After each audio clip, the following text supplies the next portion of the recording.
Hey, eighth grade. I'm just going to read through our text from this week. So the first is an excerpt from A Long Way Gone. There were all kinds of stories about the war that made it sound as if it was happening in a faraway and different land. It wasn't until refugees started passing through our town that we began to see it was actually taking place in our country. Families who had walked hundreds of miles told how relatives had been killed and their houses burned. Some people felt sorry for them and offered them places to stay, but most of the refugees refused because they said the war would eventually reach our town. The children of these families wouldn't look at us, and they jumped at the sound of chopping wood or as stones landed on the tin roofs flung by children hunting birds with slingshots. The adults among these children from the war zones would be lost in their thoughts during conversations with the elders of my town. Apart from their fatigue and malnourishment, it was evident they had seen something that plagued their minds, something that we would refuse to accept if they told us all of it. At times, I thought that some of the stories the passerby told were exaggerated. The only wars I knew of were those that I had read about in books or seen in movies such as Rambo: First Blood, and the one in neighboring Liberia that I had heard about on the BBC News. My imagination at 10 years old didn't have the capacity to grasp what had taken away the happiness of the refugees. The first time that I was touched by war, I was 12. It was in January of 1993. I left home with Junior, my older brother, and our friend Taloy, both a year older than I, to go to the town of Machujong to participate in our friend's talent show. Mohammed, my best friend, couldn't come because he and his father were renovating their thatch roof kitchen that day. The four of us had started a rap and dance group when I was 8. We were first introduced to rap music during one of our visits to Mumbai, a quarter where the foreigners who worked for the same American company as my father lived. We often went to Mumbai to swim in a pool and watch the huge color television and the white people who crowded the visitors' recreational area. Later on, when Junior went to secondary school, he befriended some boys who taught him more about foreign music and dance. During the holidays, he brought me cassettes and taught my friends and me how to dance to what we came to know as hip hop. I loved the dance and particularly enjoyed learning the lyrics because they were poetic and it improved my vocabulary. While father listened to the news, Junior taught us how to move our feet to the beat. We alternately moved our right and then our left feet to the front and back, and simultaneously did the same with our arms, shaking our upper bodies and heads. This move is called the running man, Junior said. Afterward, we would practice miming the rap songs we had memorized. On the morning that we left for Machujong, we decided to walk the 16 miles to the city. It was a beautiful summer day. The sun wasn't too hot, and the walk didn't feel long either, as we chatted about all kinds of things, mocked and chased each other. We carried slingshots that we used to stone birds and chase the monkeys that tried to cross the main dirt road. We stopped at several rivers to swim. At one river that had a bridge across it, we heard a passenger vehicle in the distance and decided to get out of the water and see if we could catch a free ride. I got out before Junior and Taloy and ran across the bridge with their clothes.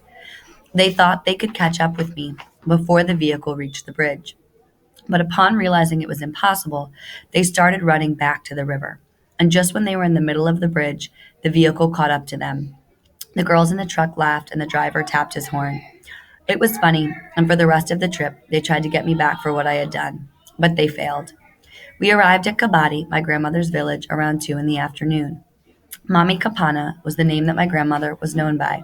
She was tall, and her perfectly long face complemented her beautiful cheekbones and big brown eyes. She always stood with her hands either on her hips or on her head. By looking at her, I could see where my mother had gotten her beautiful dark skin, extremely white teeth, and the translucent creases on her neck. My grandfather, or Kamor, teacher as everyone called him, was a well known local Arabic scholar and healer in the village and beyond. At Kabadi, we ate, rested a bit, and started the last 6 miles.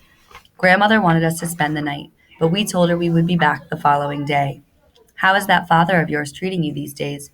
She asked in a sweet voice that was laden with worry. What are you going to Machajong if not for school? And why do you look so skinny? She continued asking. But we evaded her questions.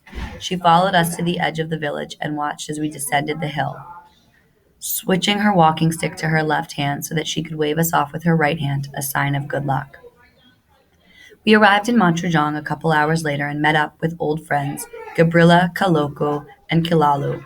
That night we went out to Bow Road where street vendors sold food late at night.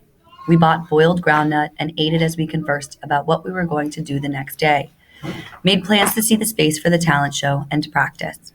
We stayed in the veranda room of Kalalu's house. The room was small and had a tiny bed, so the four of us, Gabrilla and Koloko, went back to their houses, slept in the same bed, lying across with our feet hanging. I was able to fold my feet in a little more since I was shorter and smaller than all the other boys. The next day, Junior, Taloy, and I stayed at Kalalu's house and waited for our friends to return from school at around 2 o'clock p.m. But they came home early. I was cleaning my crepes and counting for Junior and Taloy, who were having a push-up competition. Gabriela and Koloko walked onto the veranda and joined the competition. Taloy, breathing hard and speaking slowly, asked why they were back. Gabriela explained that the teachers had told them that the rebels had attacked Mogwembo, our home. School had been canceled until further notice. We stopped what we were doing. According to the teachers, the rebels had attacked the mining areas in the afternoon. The sudden outburst of gunfire had caused people to run for their lives in different directions. Fathers had come running from their workplaces only to stand in front of their empty houses with no indication of where their families had gone. Mothers wept as they ran toward schools, rivers, and water taps to look for their children. Children ran home to look for parents who were wandering the streets in search of them. And as the gunfire intensified, people gave up looking for their loved ones and ran out of town. This town will be next, according to the teachers. Gabrilla lifted himself from the cement floor. Junior, Taloy, and I headed to the wharf with our friends. There, people were arriving from all over the mining area.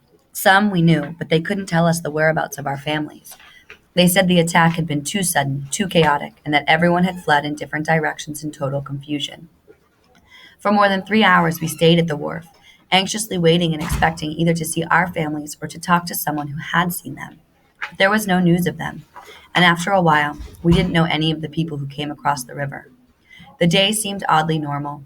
The sun peacefully sailed through the white clouds, birds sang from treetops, and trees danced to the quiet wind. I still couldn't believe that the war had actually reached our home. It is impossible, I thought. When we left home the day before, there had been no indication that the rebels were anywhere near. What are you going to do? Gabriela asked us. We were all quiet for a while, and then Taloy broke the silence. We must go back and see if we can find our families before it is too late. Junior and I nodded in agreement.